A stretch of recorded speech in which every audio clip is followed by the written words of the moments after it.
Good morning students. आज हम शुरू करेंगे नया चैप्टर प्लांट किंगडम। नीट के एग्जाम में इस चैप्टर से 3 से 4 क्वेश्चन हर साल आ रहा है। अब इधर प्लांट किंगडम,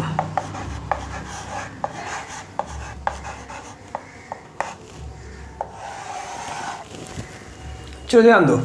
तो जो बच्चा प्लांट किंगडम है सर, तो ये कैसा होता है हमारा यूकैरियोटिक आएगा। ऑलरेडी बायोलॉजिकल क्लासिफिकेशन में आपने पढ़ा था बच्चा 5 किंगडम क्लासिफिकेशन। उस 5 किंगडम क्लासिफिकेशन में मोनेरा आपका था प्रोकैरियोट्स।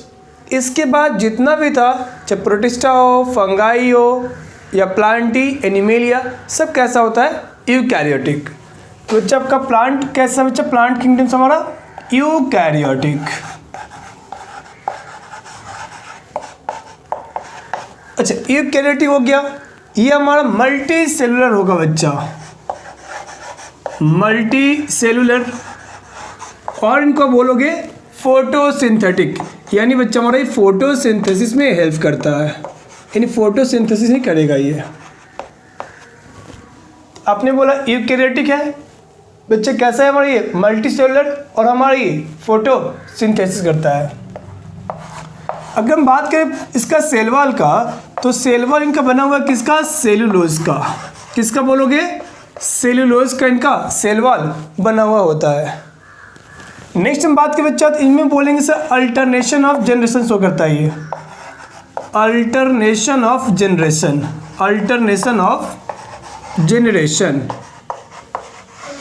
इसका मतलब हुआ कि इनका जो गैमेट होता है वो गैमेट होगा हैप्लॉइड, जबकि इनके स्पोर की बात करें, स्पोर होता है डिप्लॉइड।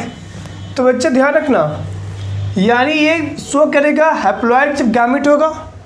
स्पोर बच्चा इनका बोले तो स्पोरोफाइट क्या हो जाएगा, डिप्लॉइड। तो इनको हम बोलते हैं अल्टरनेशन ऑफ जनरेशन, यानी बच्चा एक बार ये हैप्लॉइड शो कर रहा है, फिर हमारा ये डिप्लॉइड शो करेगा, राइट।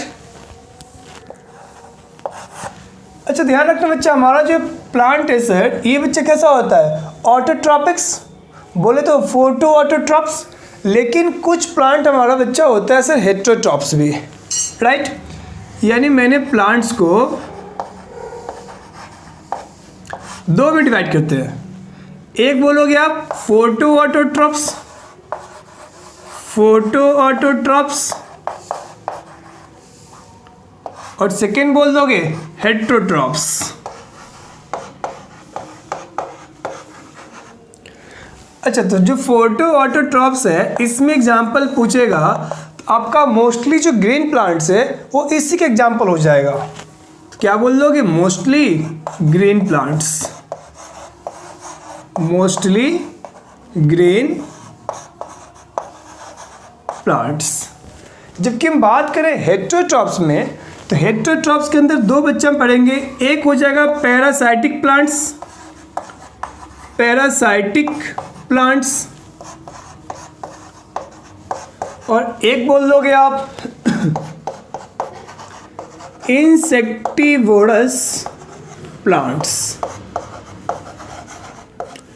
तो इसके बारे में ऑलरेडी दे रखा है चैप्टर 2 में बायोलॉजिकल क्लासिफिकेशन में, जहाँ एनसीईआरटी लिखे बच्चा प्लांट किंगडम या मॉर्फोलॉजी में आपको पढ़ाया गया था इंसेक्टिवोरस प्लांट के बारे में। अब इन दोनों के एग्जाम्पल हम देखते हैं अभी।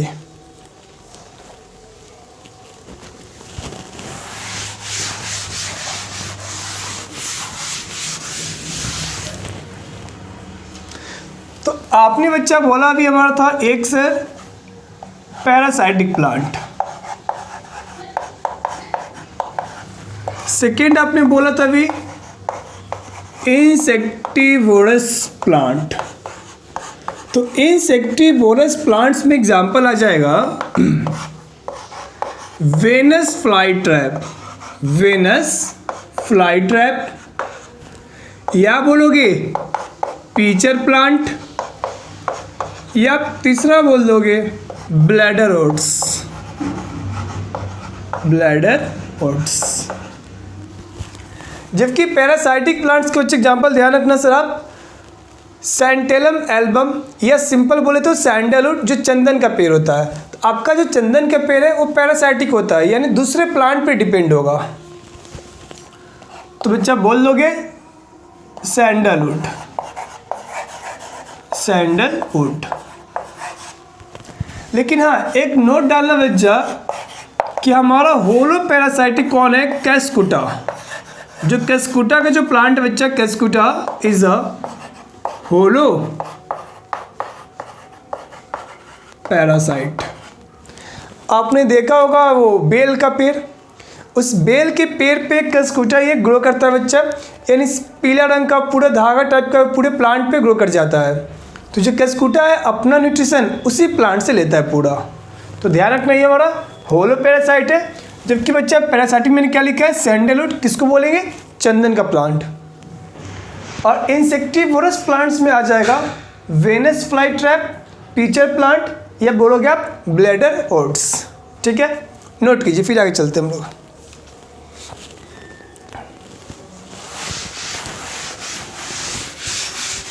चलो अब ध्यान दो, हम बात करते हैं इनके क्लासिफिकेशन सिस्टम का।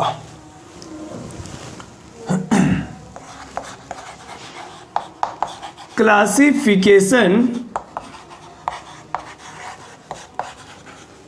System of plant. तो यानी प्लांट किंगडम को बच्चे हम क्लासिफाई करते हैं सर। तो सबसे पहले हम बात करेंगे बच्चे इनमें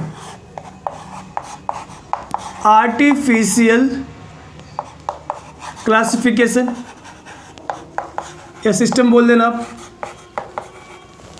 सेकेंड हो जाएगा नेचुरल की हम बात करेंगे,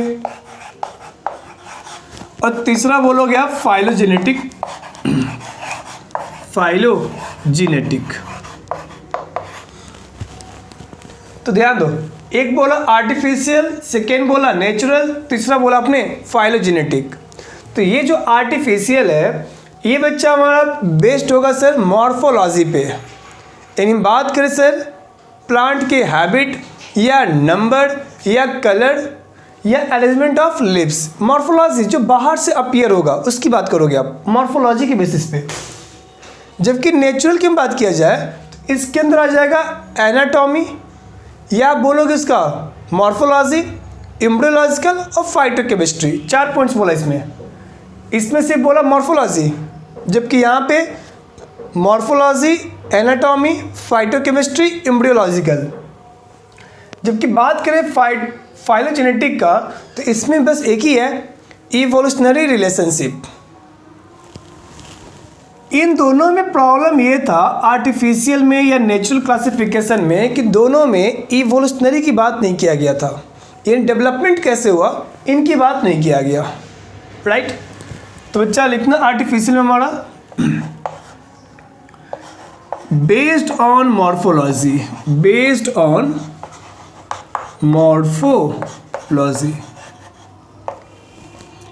अगर एग्जाम्पल पूछे तो इसके एग्जाम्पल बोल देना लीनियस क्लासिफिकेशन, लीनियस क्लासिफिकेशन इनका एग्जाम्पल है।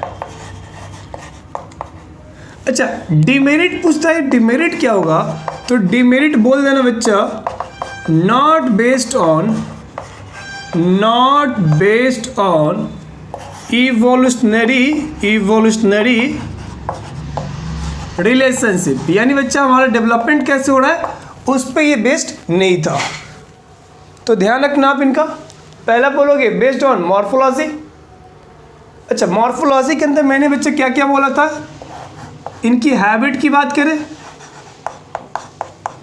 या नंबर हो जाएगा, या बोल दोगे कलर, ये एक चौथा लिख लेना अरेंजमेंट ऑफ लिप्स। तो ये हो गया मॉर्फोलॉजी। तो ये तुम्हारा आर्टिफिशियल क्लासिफिकेशन। सेकेंड था नेचुरल क्लासिफिकेशन। तो नेचुरल क्लासिफिकेशन में लोगे बच्चा बेस्ड ऑन, पहला बोलोगे मॉर्फोलॉजी, मॉर्फोलॉजी। सेकेंड बात करोगे इनका एनाटॉमी, एनाटॉमी। तीसरा आ जाएगा एम्ब्रियोलॉजिकल, इम्यूनोलॉजिकल,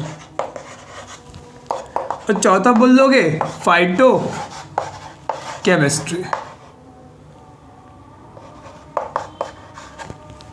ठीक है, तो ये चारों किस पे था? नेचुरल पे। तो ध्यान रखना, नेचुरल के एग्जाम्पल की बात करें तो इनका बोलेंगे बेंथम एंड हुकर क्लासिफिकेशन, जबकि आर्टिफिशियल के एग्जाम्पल था लीनियस क्लासिफिकेशन।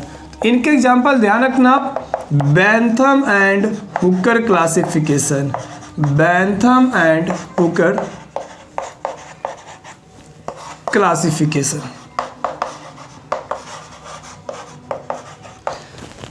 इनका भी डिमेरिट सेम ही था, इसीलिए कौन सा आया हमारा? फाइलोजेनेटिक आया। और ध्यान रखना, फाइलोजेनेटिक को हम बोलते हैं बच्चा, पहला पॉइंट देख लीजिएगा, बेस्ड ऑन इवोल्यूशनरी रिलेशनशिप। और इनको बोलेंगे most accepted classification, most accepted classification. कौन है ये मोस्ट एक्सेप्टेड? फाइलोजेनेटिक। अच्छा, अगर पूछता है most accepted classification in India, वो बोलोगे आप नेचुरल, तो ये हो जाएगा most accepted classification in India, most accepted classification in India. और ये बच्चे सिंपल बोलोगे मोस्ट एक्सेप्टेड क्लासिफिकेशन इनके बारे में, राइट। तो क्लासिफिकेशन सिस्टम में तीन बात किए, सबसे पहले आर्टिफिशियल हो गया, नेचुरल हो गया, और तीसरा आपका फाइलोजेनेटिक हो गया। आर्टिफिशियल में बच्चा बताओगे बेस्ड ऑन मॉर्फोलॉजिकल, यानी मॉर्फोलॉजी पे बेस्ड था बच्चा। उसमें 4 पॉइंट्स बोला, हैबिट, नंबर, कलर, और बच्चा उसका अरेंजमेंट ऑफ लिप्स। जबकि नेचुरल में बोला 4 पॉइंट्स कि ये था मॉर्फोलॉजी पे, एनाटॉमी पे, इम्यूनोलॉजिकल पे, फाइटोकेमिस्ट्री पे। इसके example Bentham and Hooker classification. और ये बच्चा बोलोगे most accepted classification in India. अगर हम बात करें इसका, ये बच्चा बोलोगे बेस्ड ऑन इवोल्यूशनरी रिलेशनशिप, और ये मोस्ट एक्सेप्टेड क्लासिफिकेशन है। तो ये तीनों तो मेन हो गया। इसके अलावा बच्चा सम अदर बच्चा अपना कैरेक्टर था यार, जिसपे हम क्लासिफिकेशन करना शुरू किए थे।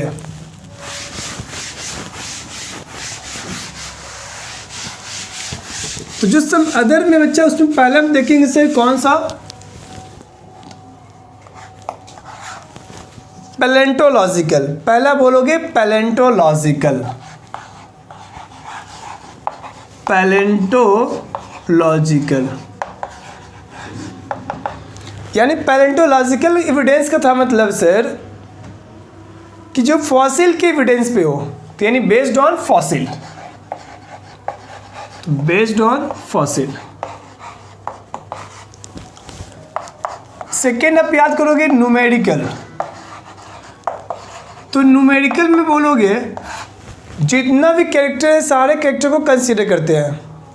तो all characters are considered, all characters are consider. तो कितना कैरेक्टर होगा? तो ध्यान रखना more than 100 character.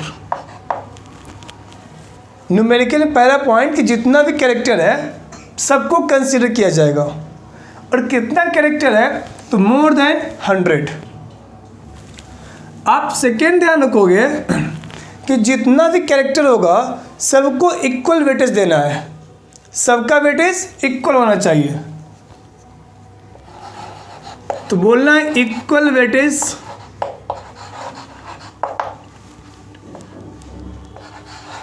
Given to all character. जितना भी कैरेक्टर सबको क्या दोगे? Equal weightage. और तीसरा, जितना भी कैरेक्टर है सबका स्पेसिफिक कोड और स्पेसिफिक नंबर देना है। और ध्यान रखना, अगर कैरेक्टर इतना ज़्यादा है तो बोल दे कि जो एनालिसिस करेंगे वो बेस्ड होगा कंप्यूटर पे। तो पहला लिखोगे आप all character is given specific number and code, और analysis is done on analysis किस पे करोगे? कंप्यूटर पे। तो ये कौन था हमारा? न्यूमेरिकल। तो पहला मैंने बोला है पैलेंटोलॉजिकल, ये बेस्ड था फॉसिल के ऊपर। सेकेंड मैंने बोला न्यूमेरिकल, यहाँ पे आप जितना भी कैरेक्टर है सबको कंसीडर करोगे, और कितना कैरेक्टर होगा तो मोर देन 100। अगर इतना ज़्यादा कैरेक्टर है तो इनका बच्चा कहाँ करेंगे एनालिसिस? कंप्यूटर पे। और सारे कैरेक्टर का बच्चा इक्वल वेटेज देना है, और सबको एक स्पेसिफिक कोड या नंबर देंगे कैरेक्टर को अपन। ठीक है। थर्ड देखना, तो थर्ड है बच्चा अपना कीमोटैक्सोनॉमी। कीमोटैक्सोनॉमी, तो कीमोटैक्सोनॉमी में अब क्या बोलोगे? कीमो मतलब केमिकल की बात करेंगे, यानी बेस्ड ऑन केमिकल कंपोजिशन। आप बोलोगे based on chemical composition, based on chemical composition. और चौथा और आखिरी आप बोलोगे साइटोटैक्सोनॉमी। साइटोटैक्सोनॉमी, तो साइटो मतलब बच्चा बोलोगे आप साइटोलॉजिकल इंफॉर्मेशन पे बेस्ड होगा, यानी based on cytological information. Cyto दिख रहा है ना, साइटोलॉजिकल इंफॉर्मेशन। तो ये साइटोलॉजिकल इंफॉर्मेशन कौन है? तो ये साइटोलॉजिकल में आ जाएगा क्रोमोसोम का नंबर है, क्रोमोसोम का स्ट्रक्चर या क्रोमोसोम का बिहेवियर। तो साइटोलॉजिकल इंफॉर्मेशन लाइक क्रोमोसोम का नंबर बोल दोगे, या उसका स्ट्रक्चर बोल दोगे, या क्रोमोसोम का बिहेवियर कैसा है, वो बच्चे हम लोग देखते हैं इसमें साइटोटैक्सोनॉमी में। तो ध्यान दो, जितना पढ़े अभी तक पहले रिवाइज करते हैं, फिर आगे चलते हैं। सबसे पहले मैंने देखा कि अपना प्लांट किंगडम बच्चा यूकैरियोटिक, मल्टीसेलुलर, फोटोसिंथेटिक। फिर बात किया सेल वॉल, किसका बना हुआ है? सेलुलोज का। उसमें क्या आता है हमारा? अल्टरनेशन ऑफ जनरेशन, यानी जो गैमेट होगा हैप्लॉइड, स्पोर हमारा डिप्लॉइड, वो अल्टरनेट आते रहेगा। बच्चा मैंने प्लांट्स को दो में डिवाइड किया, एक था फोटोसिंथेटिक, सेकेंड अपने फोटो ऑटोट्रॉप्स, सेकेंड बोला आपने हेटेरोट्रॉप्स। तो फोटो ऑटोट्रॉप्स में ऑलमोस्ट ऑल ग्रीन प्लांट्स आ जाएगा, जबकि हेटेरोट्रॉप्स में एक था पैरासाइटिक और सेकेंड था इंसेक्टिवोरस प्लांट।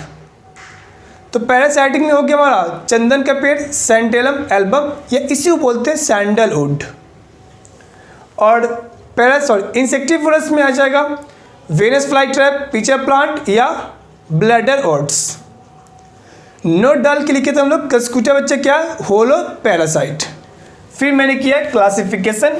तो क्लासिफिकेशन के अंदर आपने देखा आर्टिफिशियल, सेकेंड नेचुरल, तीसरा फाइलोजेनेटिक। तो आर्टिफिशियल बच्चा बेस्ड आपके मॉर्फोलॉजी पे, सेकेंड आता है नेचुरल, ये आपका बेस्ड था सर मॉर्फोलॉजी, एनाटॉमी, एम्ब्रियोलॉजिकल और फाइटोकेमिस्ट्री। और बात के सर लास्ट फाइलोजेनेटिक, तो ये बेस्ड था इवोल्यूशनरी रिलेशनशिप पे। ध्यान रखना लास्ट बच्चा हमारा मोस्ट एक्सेप्टेड क्लासिफिकेशन था, जबकि natural most accepted classification in India, और इसके example Bentham and Hooker classification.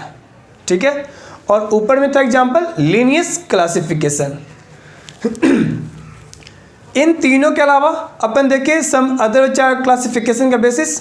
तो पहला हो गया पैलेंटोलॉजी वाला, सेकेंड आपका न्यूमेरिकल, तीसरा साइटोटैक्सोनॉमी और चौथा आपका कीमोटैक्सोनॉमी।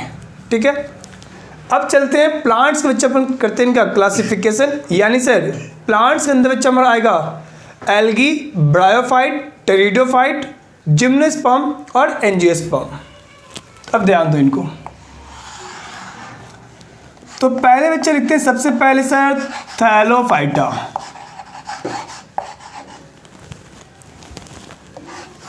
सेकेंड आ जाएगा आपका ये ब्रायोफाइटा, तीसरा आपका टेरिडोफाइटा।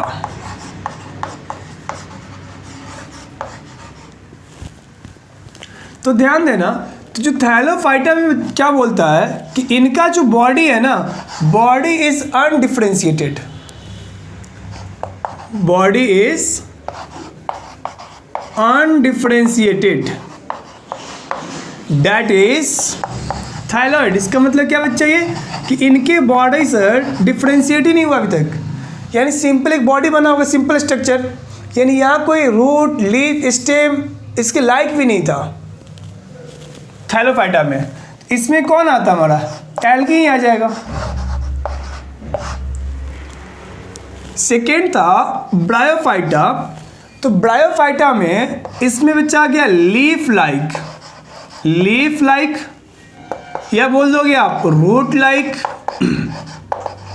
और स्टेम लाइक स्ट्रक्चर था, यानी रूट लीफ स्टेम नहीं था, उनके लाइक था। और रूट लाइक कौन होगा, राइजोइड्स। ध्यान रखिएगा, रूट लाइक कौन हमारा, ये राइजोइड्स। और इसके अंदर इम्ब्रियो बनना शुरू हुआ था बच्चा, सबसे पहले इम्ब्रियो का फॉर्मेशन हो गया यहाँ पे। तो क्या बोलोगे आप, इम्ब्रियो का फॉर्मेशन हो रहा है, राइट। जबकि बात की टेरिडोफाइट्स में, तो टेरिडोफाइट्स और ज़्यादा डेवलप था और डिफ्रेंशिएटेड। तो उसमें बोलोगे लीफ भी था, रूट भी था, स्टेम भी था, यानी यहाँ पे रूट लीफ स्टेम आ गया। और सेकेंड, सबसे पहले वैस्कुलर टिश्यू यहीं से शुरू हुआ था, टेरिडोफाइट से ही। तो यानी बच्चा बोल दोगे आप क्या आ गया, वैस्कुलर टिश्यू का बच्चा यहीं से हमारा स्टार्टिंग हुआ था, यानी इससे पहले जाइलम फ्लोएम था ही नहीं। जाइलम फ्लोएम स्टार्ट कहाँ से हुआ, टेरिडोफाइट से, राइट। ध्यान दो, थैलोफाइट्स में बच्चा यहाँ पे बॉडी डिफ्रेंशिएट ही नहीं हुआ, यहाँ रूट लाइक लीफ लाइक कोई ऐसा स्ट्रक्चर आया ही नहीं था। इसमें क्या आ गया, रूट लाइक लीफ लाइक आ गया था, और यहाँ से एम्ब्रियो भी शुरू हुआ था। इसमें रूट लीफ स्टेम आ गया, और यहाँ से वैस्कुलर टिश्यू शुरू हो गया था, राइट। इनको बच्चा बोलते हैं वैस्कुलर टिश्यू आ जाता है ट्रैकियोफाइट, इनको बोल देंगे एम्ब्रियो को एम्ब्रियोफाइट, राइट। और आगे तो था बच्चा अपने पास जिम्नोस्पर्म और एक एंजियोस्पर्म। आगे अपने पास दो था, एक जिम्नोस्पर्म एक एंजियोस्पर्म।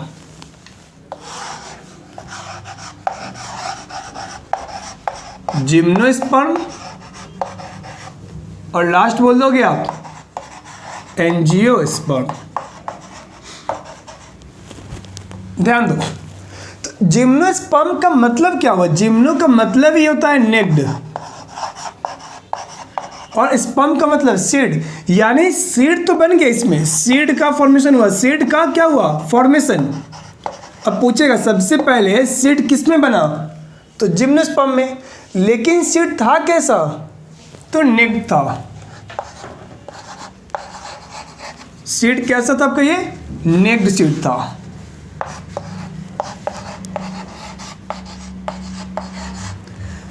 तो नेक्ड का मतलब क्या हो गया कि यहाँ पे जो बोले तो फ्रूट वाल ये था ही नहीं, यानी सिंपल सीड आ गया लेकिन कवर्ड नहीं था। जबकि एंजियोस्पर्म में भी सीड आया, यहाँ तो सीड है लेकिन सीड कैसा है, कवर्ड है,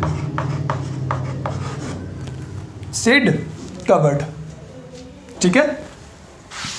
अच्छा आगे चलेंगे तो हम सबका डिटेल पढ़ेंगे एक एक को, यानी एल्गी, ब्रायोफाइट्स, टेरिडोफाइट्स सबकी बात करेंगे एक एक डिटेल में।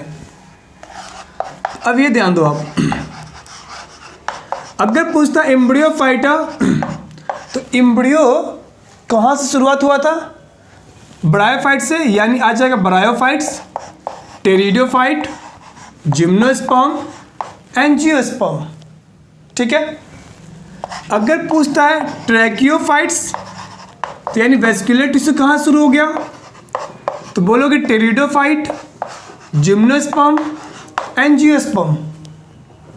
और लास्ट कौन था, स्पर्मेटोफाइट। अगर इनकी बात करेगा स्पर्मेटोफाइट का, तो उसमें कौन आ गया हमारा, जिम्नोस्पर्म और एंजियोस्पर्म। ठीक है, अब अपन नेक्स्ट क्लास से एक एक शुरू करेंगे, यानी एल्गी, फिर ब्रायोफाइट्स, फिर टेरिडोफाइट, फिर जिम्नोस्पर्म और एंजियोस्पर्म देखा जाएगा। ठीक है।